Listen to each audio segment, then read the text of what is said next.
कहानी की शुरुआत में हमें स्वर्ग को दिखाया जाता है, जहाँ जश्न चल रहा है। वहाँ एक देवता आता है जिसका नाम ली है। ली हमेशा नंगे पांव रहता है। सभी देवता ली को पार्टी में देखकर असहज महसूस करते हैं। उन्हें लगता है ली पार्टी का माहौल खराब कर देगा, लेकिन स्वर्ग की महारानी कहती है कि उसने ली को बुलाया है और महारानी अच्छे से ली का स्वागत करती है। सभी मेहमानों के आ जाने के बाद महारानी खुद की लिखी हुई कविता सभी को सुनाती है। तभी एक राक्षस उस जश्न में हमला करता है। सभी देवता रानी को बचाने की कोशिश करते हैं, पर उसके सामने कोई ज्यादा देर टिक नहीं पाता। राक्षस महारानी से कहता है वह सभी देवताओं से ज्यादा ताकतवर है और उसे भी स्वर्ग में रहने का पूरा अधिकार है। तभी ली उस राक्षस के सामने आ जाता है और अपने रोई नाम के हथियार से उस पर हमला करता है, जिससे घायल होकर वह राक्षस वहां से भाग जाता है। फिर महारानी सबको बताती है कि यह हमला उनकी ही योजना थी। वह देखना चाहती थी कि संकट की घड़ी में कौन अपने बल और बुद्धि का इस्तेमाल विवेकपूर्ण तरीके से कर सकता है। वह ली की बहुत तारीफ करती है क्योंकि वो हमले से घबराया नहीं और राक्षस का सामना बड़ी बहादुरी से किया।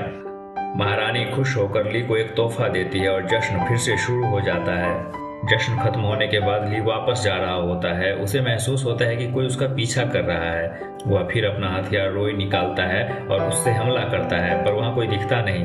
उसी हमले के दौरान रोई उसके हाथ से फिसलकर धरती पर गिर जाता है। ली घबरा जाता है क्योंकि स्वर्ग के कानून के मुताबिक किसी भी देवता को धरती पर जाने की इजाजत नहीं है और नियम तोड़ने वाले को सख्त सजा मिलेगी। यह जानते हुए भी ली स्वर्ग से धरती पर छलांग लगा देता है। धरती पर आते ही ली एक फियोना नाम की लड़की को देखता है जो एक पेड़ की टहनी पकड़कर लटकी होती है और गिरने वाली होती है। ली उसे नीचे उतारता है। फियोना ली का शुक्रिया अदा करती है। ली फियोना को बताता है कि वह स्वर्ग का देवता है। उसका हथियार धरती पर गिर गया है और वो उसे ही ढूंढने धरती पर आया है। फियोना ली को अपने गांव के सरदार के पास ले जाती है ताकि सरदार उसका हथियार ढूंढने में ली की मदद कर सके। पर उसी समय कुछ राक्षस फियोना के गांव पर हमला कर देते हैं क्योंकि वो राक्षस गांव का खजाना पाना चाहते हैं। ली उन राक्षसों से बड़ी बहादुरी से लड़ने लगता है। एक मकड़ी की तरह जाल फेंकने वाली राक्षसी को ली उसी की जाल में उलझा देता है। फिर ली एक ऐसे राक्षस को हराता है जिसकी ताकत उसके शरीर से आने वाली दुर्गंध है। लड़ाई खत्म होने के बाद गांव वाले ली का जोरदार स्वागत करते हैं और ली के लिए एक पार्टी का आयोजन करते हैं। उसी पार्टी में ली गांव के सरदार से उनके खजाने के बारे में पूछता है। गांव का सरदार बताता है कि कुछ महीने पहले आसमान से एक सुनहरी रोशनी पहाड़ पर गिरी और उसी समय से हमारे गांव में शांति आई। तब से हम लोगों ने उस खजाने को सुरक्षित रखने का फैसला किया। सरदार बताता है कि खजाना एक पहाड़ की चोटी पर है और उसे बचाने के लिए उन्होंने कई तरह के जाल बिछाए हैं ताकि खजाने को राक्षसों से बचाया जा सके। इसे सुन ली कहता है यही तो मेरा हथियार है जिसे लेने मैं धरती पर आया हूँ। इतना सुनते ही गांव वाले घूर कर और आश्चर्य से ली को देखने लगते हैं। सरदार बात को संभालते हुए हंसकर कहता है कि तुम्हारी चीज है तो तुम्हें मिल ही जाएगी। फिर पार्टी में सब मशगूल हो जाते हैं, पर सरदार की नीयत हथियार लौटाने की तो कभी थी ही नहीं।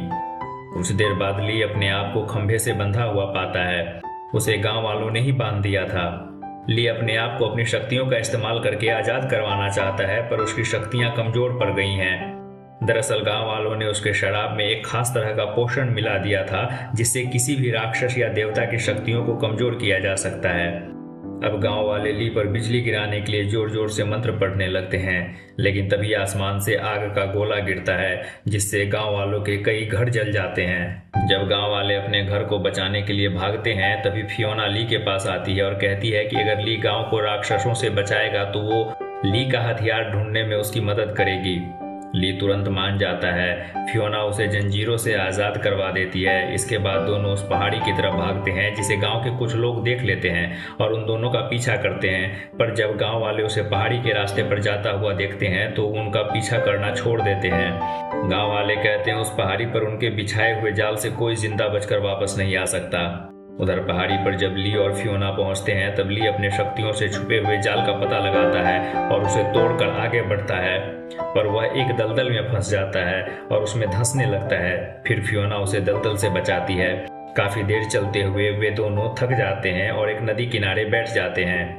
फियोना ली से पूछती है कि वो कभी पैर में जूता क्यों नहीं पहनता, जिस पर ली कहता है वो पिछले जन्म में इंसान था और उसका पैर काफी बड़ा था जिस वजह से गांव के लोग उसके साथ अच्छा व्यवहार नहीं करते थे। उसे हमेशा परेशान करते थे।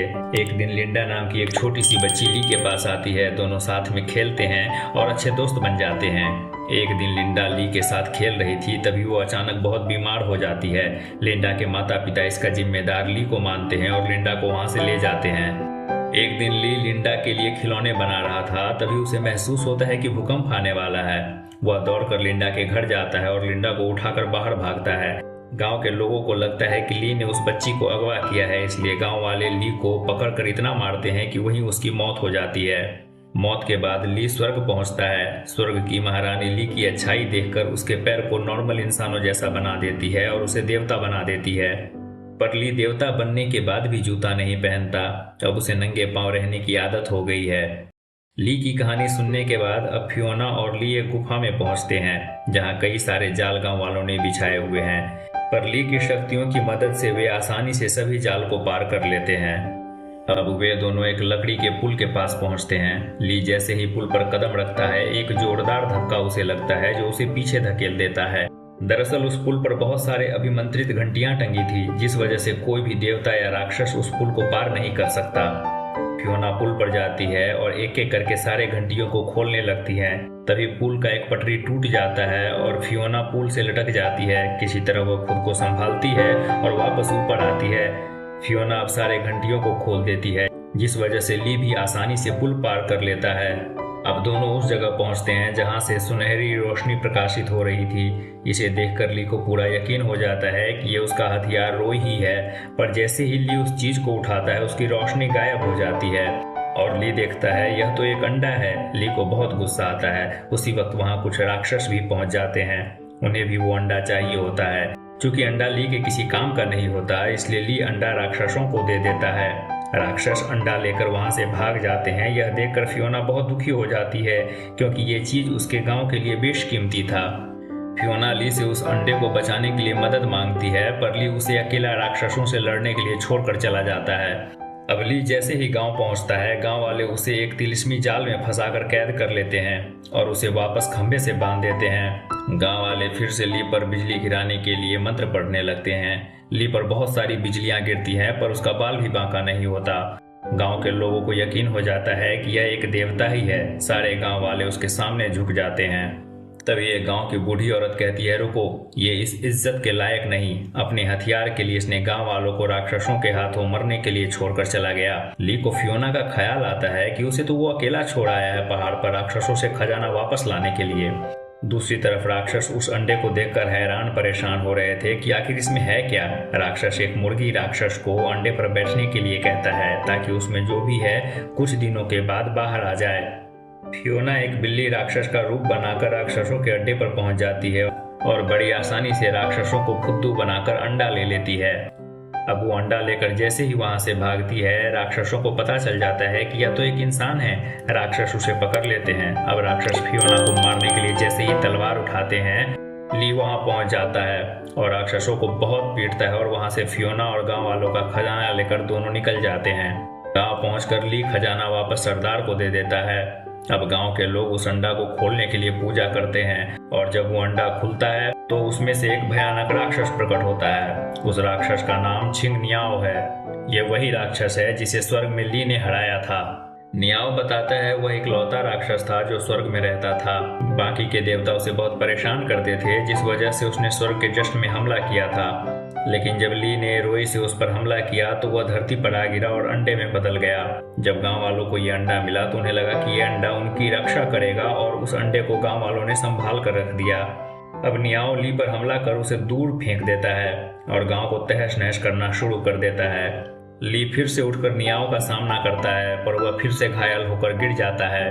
धरती पर आकर ली कमजोर हो गया था और उसके पास रोई भी नहीं था। अब जैसे ही नियाओ ली पर जानलेवा हमला करता, फियोना ली के सामने खड़ी हो जाती है और उस हमले को अपने ऊपर ले लेती है। ली फियोना को देखता रह जाता है। उसे यकीन नहीं होता कि फियोना उसके लिए अपनी जान दे सकती है। जब फियोना आखिरी सांसें ले रही थी, तब ली देखता है फियोना के माथे पर रोई का निशान चमकने लगा है। ली समझ जाता है कि फियोना उसके हथियार रोई का ही रूप है जिसे वो कब से ढूंढ रहा है। दरअसल पिछले जन्म में ली की मौत के कई साल बाद का दृश्य हमें दिखाया जाता है। अब लिंडा बड़ी हो चुकी है लेकिन उसकी बीमारी ठीक नहीं हुई। एक दिन पूजा करते वक्त उसकी मौत हो जाती है। लिंडा ने अपना पूरा जीवन पूजा पाठ में ही गुजारा था, जिससे स्वर्ग की महारानी खुश होकर लिंडा से पूछती है, तुम अगले जन्म में क्या बनना चाहती हो? लिंडा कहती है, आप मुझे कुछ भी बना दो पर मैं हमेशा ली के साथ रहना चाहती हूँ। ली तो देवता बन चुका था, इसलिए महारानी लिंडा को ली का सबसे ताकतवर हथियार रोई बना देती है। अब मरने के बाद फियोना वापस से रोई में बदल जाती है।